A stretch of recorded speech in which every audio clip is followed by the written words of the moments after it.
इस गर्मी के मौसम में बढ़ते तापमान की वजह से जो है त्वचा संबंधी कई सारी बीमारियां हो जाती हैं। ऐसे में क्या कुछ लक्षण होते हैं, क्या सावधानियां और क्या बचाव होना चाहिए?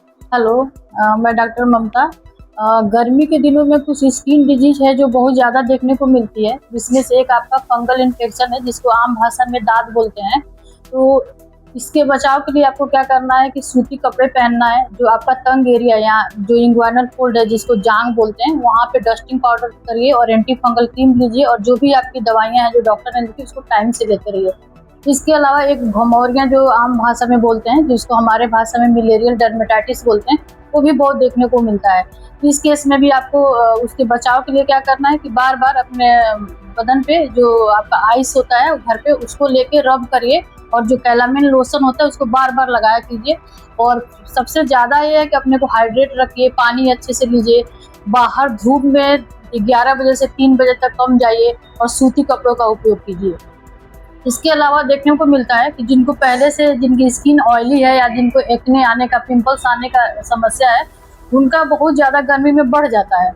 ऐसे रहेगा कि नॉर्मल रहेगा 2-3 महीना, और गर्मी के दिन आएगी तो बहुत ज़्यादा देखने को मिलता है। तो इस केस में भी आप फ्रिक्वेंटली फेस वॉश या अपना चेहरा धुलते रहिए, और जो आपका क्रीम है उसको उपयोग करिए और हाइड्रेट रहिए।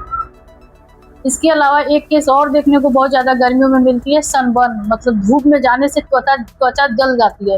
इस केस में भी आपको हमेशा अच्छे से पानी लेते रहना है। यहाँ तक कि बहुत ज़्यादा डिहाइड्रेशन रहे तो आपको ORS लीजिए या अपना नारियल पानी ले लिए, और फ्रिक्वेंटली अपना घर का जो साफ़ सुथरा पानी है उसको लेते रहिए। जब भी बाहर निकलिए सनस्क्रीन लगा के निकलिए, जिसका SPF कम से कम अपने इस एरिया में 50 SPF लगा के निकलिए। और सूती कपड़ों से अपना चेहरा, बदन, जो भी लड़कियां हैं, हाथ ढक के निकलें, और पानी अच्छे मात्रा में लें, और 11 बजे से 3 बजे तक अवॉइड करिए कि थोड़ा सा बाहर कम लें। किन केसेज में जो है सीरियस होते हैं तो उसको जो है दिखाना चाहिए डॉक्टर? जो भी मैं उपरोक्त लक्षण आपको बताई, जैसे घमौरियाँ होना, पिंपल्स का बहुत ज़्यादा आना, सनबर्न होना, तो जो भी घरेलू उपाय है उससे करने के बाद भी, और आपने प्रिकॉशन लिया उसके बावजूद भी उसमें सुधार नहीं मिल रहा है, तो आप अपने नियर जो भी आपके डर्मेटोलॉजिस्ट है, स्किन स्पेशलिस्ट है, उनसे मिलिए और अपना ट्रीटमेंट लीजिए। जो स्किन डिजीज है उसमें तो काफ़ी मायने रखता है, तो फास्ट फूड से बचना होगा। फास्ट फूड से बचने से जो आपका पिंपल्स है वो कम आएगा, और जो भी मेटाबॉलिक डिजीज है वो कम होगी। और इसके अलावा खाने पीने में एक ये देखा जाता है कि जो अर्टिकेरिया होता है, स्किन एलर्जी होती है, उसमें भी बहुत मायने रखता है। 1% केसेस में खाने पीने से रिलेशन रहता है, जैसे मशरूम हो गया, टमाटर हो गया, जो डेयरी प्रोडक्ट है, उसका अर्टिकेरिया का पेशेंट है उनको कम यूज करना चाहिए। अगर करना चाहिए तो उसका कोरिलेट करना चाहिए कि अगर मैं ये सब मशरूम, टमाटर, अदरक या जो बाहर का खाना खा रहा हूँ उससे मेरा अर्टिकेरिया ज़्यादा बढ़ रहा है, तो उसको उनको अवॉइड करना चाहिए, नहीं लेना चाहिए। आजकल बहुत ज़्यादा देखने को मिलती है, और उसमें क्या होता है कि एक फैमिली मेंबर को है तो दूसरे को भी होने की पूरी संभावना होती है। तो वैसे केस में कैसे बचना चाहिए? जैसे घर में किसी को दाद है, उसमें उनका कपड़ा अलग धुलें और प्रॉपर अपना ट्रीटमेंट लें, सारे कपड़ों के साथ न धुलें। इससे क्या होता है कि एक दूसरे को फैलने से बच सकते हैं।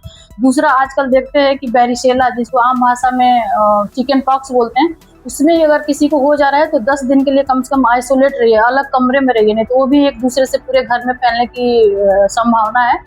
और बाकी जो भी आपका एक बुलस इम्पिटाइगो बच्चों में देखने को मिलता है, अक्सर उनके नाक के आसपास या मुंह के आसपास फोड़े हो जाते हैं। उस केस में भी अगर उनके साथ में कोई उनका सिबलिंग है या कोई बच्चा है तो उसको होने की संभावना है। तो उस केस में भी अपना कपड़ा अलग बच्चे का धुलें और प्रॉपर अलग रहें, तो उससे एक दूसरे से फैलने की संभावना काफ़ी कम हो जाती है।